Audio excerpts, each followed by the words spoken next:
Hello. So good to meet you at our global motivational meeting. We are reading World Scriptures book. This God's word that inspire billions of people, families, communities, countries, and the whole world. And will help you to just read this quote and practice daily. As we're reading this holy book from the beginning, please find all the chapters of Message to Billion channel. And let's see what God prepared for us today. Taking up the cross, sacrifice unto death. Jesus told his disciples, if any man would come after me, let him deny himself and take up his cross and follow me. For whoever would save his life will lose it, and whoever loses his life for my sake will find it. In accepting the true karma, may I abandon body, life, and property, and uphold the true karma. Jesus has many lovers of his kingdom of heaven, but he has a few bearers of his cross. Many desires his consolations, but few desire his tribulation. He finds many comrades in eating and drinking, but he finds few who will be with him in his abstinence and fasting. All men would joy with Christ, but few will suffer anything for Christ.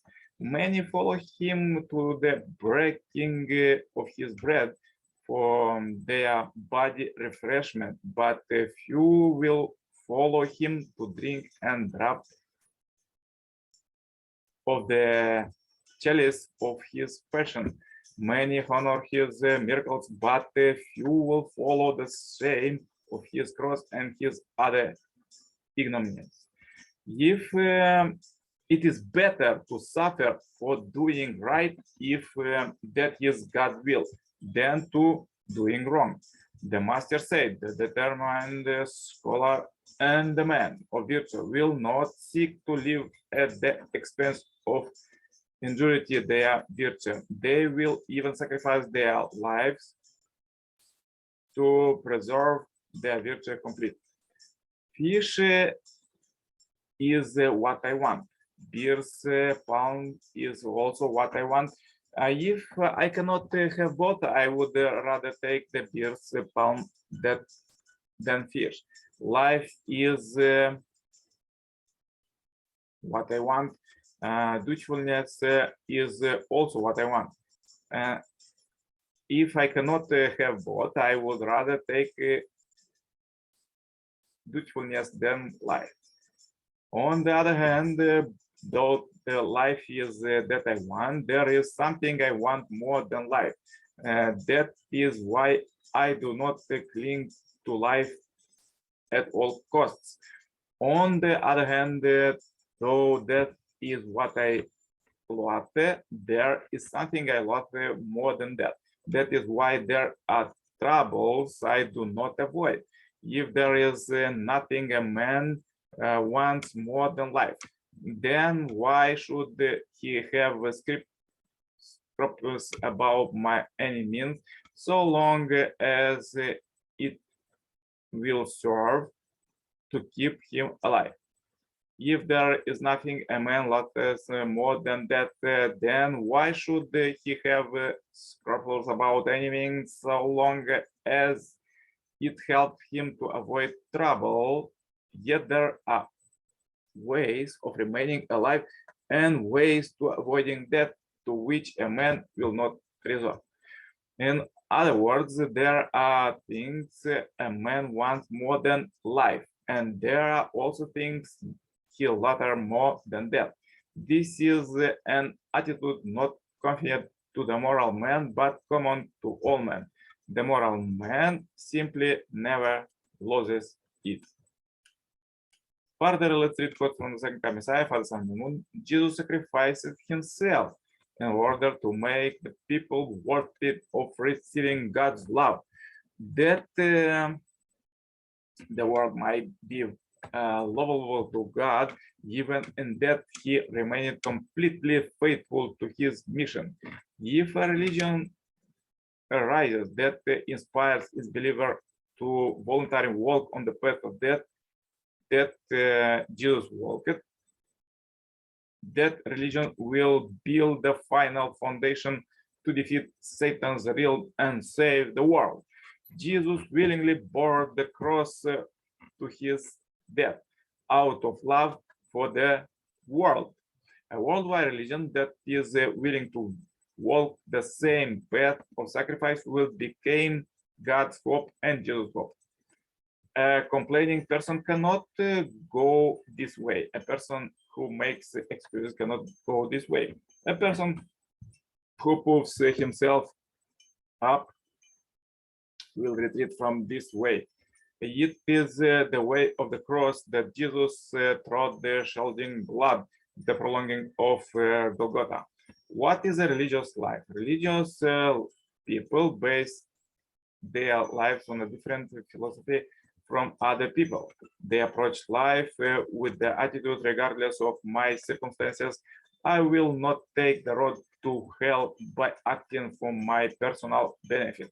For that is the devil Satan's foundation. Instead, I will take the public road to heaven, no matter what sacrifices it may entail. We seek to act as God acts and live for the sake of the public good. For the sake of the public good, God sacrificed his own family, sacrificed his own nation, and sacrificed his own world. Although God has all authority, he has endured the immeasurable sorrow and suffering as he journeyed throughout history alone, ever seeking the public good, the welfare of humanity. Yet he accepted it all, never blaming anyone else or making excuses for himself. We need to understand that God stands in such a position because he is absolutely public-minded. He does not boast about what he has done.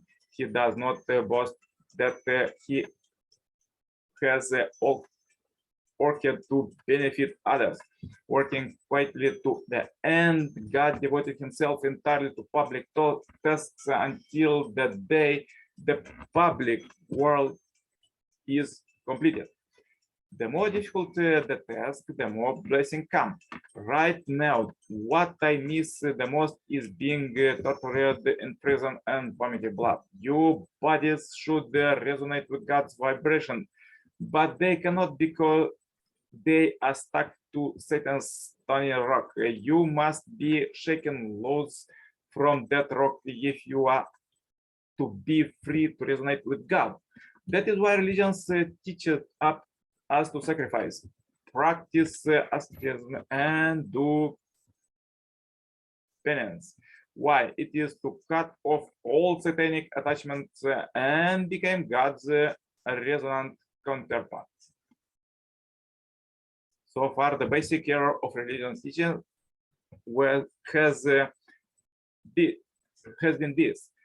Though religion has taught the basic value of sacrifice and service, it has valued the sacrifice mainly for the purpose of receiving salvation.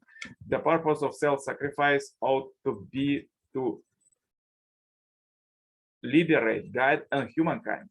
People have been ignorant of this truth. Instead of sacrificing for the selfish purpose of attaining a high place in heaven, we should sacrifice for God and humankind. The purpose of sacrifice determines whether a believer religion's path ends up being good or evil. This is our motto. Let us go forth with the heart of a parent in the shoes of a servant, shedding sweat for the earth, tears for humankind, and blood for heaven. Why do we need this motto? The eternal God has been weeping countless tears as he seeks to eradicate the path of pain, path of sorrow, and the path of death. As God has shed his sweat, tears and blood first today, we should take up that task in his place. I working to accomplish this task oblivious to train and to rain and snow. Night falls, walk was like down, and I would even forget to eat. I could not take things lightly because I knew God and felt the serious responsibility that comes with knowing God more than anybody else. I knew how sorrowful God was, thus even if my body were torn apart, crumbled into dust and blow away, all those scattered cells could still cry out as God's cells. I grabbed with this path of death, accepting it as a worthy death for a man.